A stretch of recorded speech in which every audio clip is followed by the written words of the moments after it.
नाशिक विधान परिषदेचा तिढा हा सुटल्याची माहिती मिळते। सामंत आणि महाजनांच्या बैठकीमध्ये तिढा सुटलेला आहे। गोकुळ गीते निवडणुकीमधून माघार घेण्याची शक्यता आहे।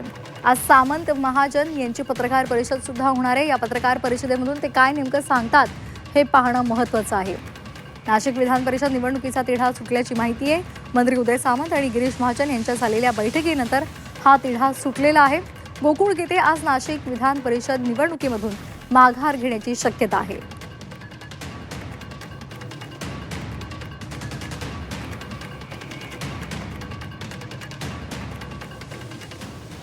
उमेदवार अपक्ष जे आहेत ते गोकुळ गीते देखील उपस्थित होते।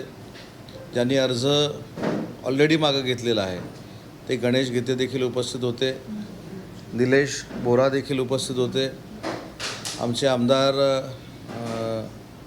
रघुवंशी साहेब देखील उपस्थित होते आणि या सगळ्यांच्या समवेत अतिशय चांगल्या पद्धतीनं खेळीमेळीच्या वातावरणामध्ये चर्चा झालेली आहे आणि या संदर्भातला अंतिम निर्णय हा उद्या नाशिकमध्ये होईल अशी चर्चा होऊन बैठक संपलेली आहे।